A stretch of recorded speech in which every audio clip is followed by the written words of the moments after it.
timu usabula busabuzi baluwa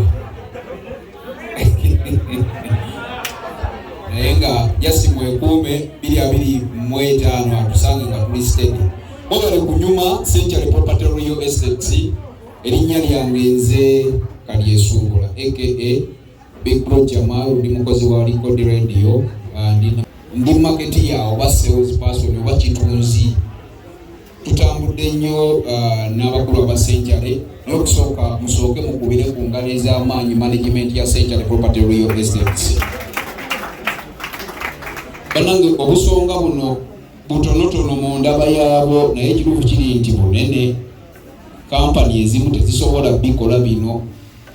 Omusajja okuteekawo ente nga mwe muwangu enjawulo lusimu nabyabufuzi ataddewo nte kitegeeza wanjawulomu. Ngenda kusookera ku ebigambo biringa bibiri naye abakulu ababadde wano balina bye batunnyonnyodde. Ekituufu kiri nti wano mu Buganda we tuli, Ssaabasajja Kabaka wa Buganda atukubiriza okweguluma kuba omulembe gwe tuliko gwa abavubuka b'omulembe omutebi. Katulina okuba nga tuli bagezigezi nnyo ng'era bwe muli. Basebo ne bannyabo gwawe muli awo muli basebo ne bannyabo. Mumpulirizemuko eddakiika 2 bijja kuba biwedde. Kubanga tetutambula eyo kansa abeenyumirizaamu nnyo.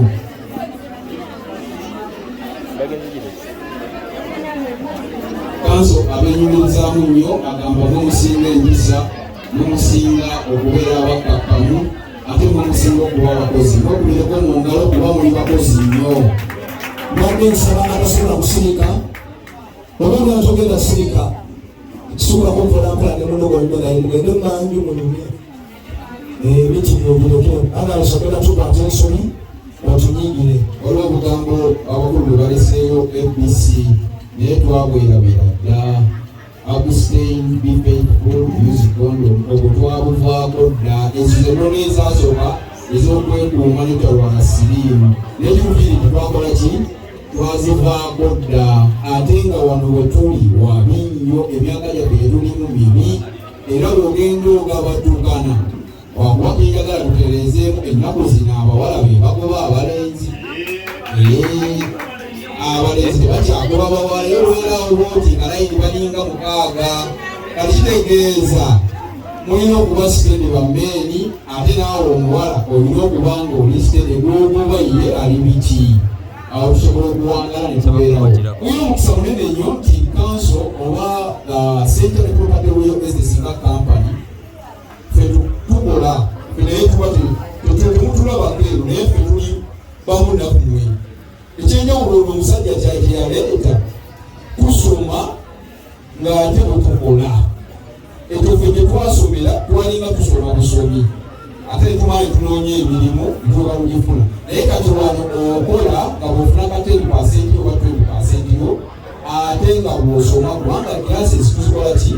Kuzituulamu. Ekyo kyanjawulo era n'obwogenda mu kampani zezisinga wano ez'amataka.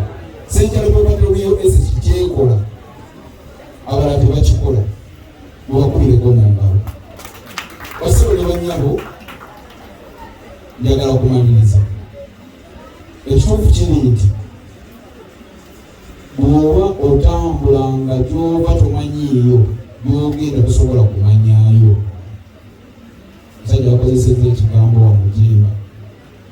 Banaku bannange, bw'oba omanyi ennaku yo, abaziba balovuga linda, si buli omu ti agitegeera asobola okumalako. Naye bw'oba omanyi ennaku yo, kizibu nnyo okuyisaawo ebbanga ng'okolanga mu Century wano n'obonaabona, oba n'osigala ng'oli muzigo, oba n'osigala nga tolina ky'oli.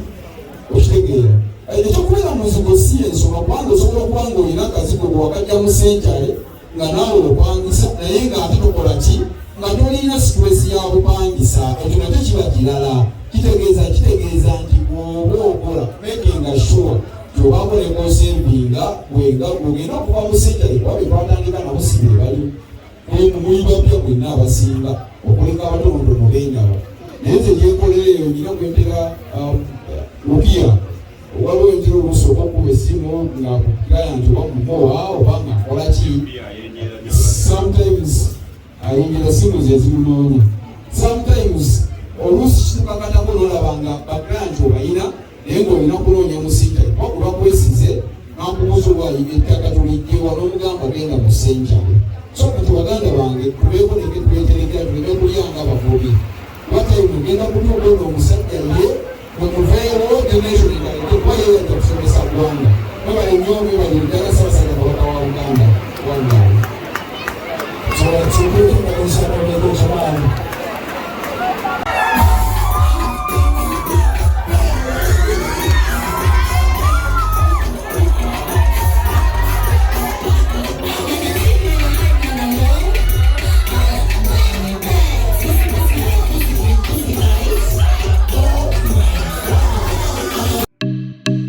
Munnakampala tukwaniriza ku Richard Roy Furniture ewakaliga bano nga bakafuru mu kukolera furniture owawaka sako ne office bakolera ebitanda sofa sets ezirabisa obulungi amakaago dining table wardrobes dressing mirror. Richard Roy Furniture bakolera buli kibajje ekirabisa obulungi amakaago ne gamasamasa. Kola order yo kati ayagala okuteekateeka amakaago galabike bulungi. Tusangibwa wakaliga awo ku Ssekabaka Road opposite Pacify kumpuuta. Tukubire ku noti 7 noti 29 8 16 oba noti 757 Richard Roy Furniture fiba kapoobo. Gwe omuzadde eyitaze essomero erigenda okubangulira omwana wo nga muyeeya mukozi ate ayite ne first grade katukwanjulire Shehan Standard Day and Boarding Primary School abagenda okuteeka ebyensoma by'omwana wo ku mutendera ogusingira ddala. Empisa, eddiini, ebyemizannyo n'obuyiiya bwonna tubikulembereza ddala ng'ate ebyokulya n'ebyensula bya mulembe ddala. Tulina n'entambula eri abayizi abaviira ewala. Gwe ate omuzadde eyandiyagadde omwana wo okuyita ne first grade totunula obulala wonna okwewandiisa kugendera ddala maaso okuva ku nursery paka ku kibiina ekyomusanvu. Day ne boarding ng'ate n'ebisale birungi ate bisobokera ddala. Jjukira nti requirements zonna omwana wo azisanga ku ssomero. Tusangibwa Lubaga mu Bulwa Zone okuliraana 24/7 Motel.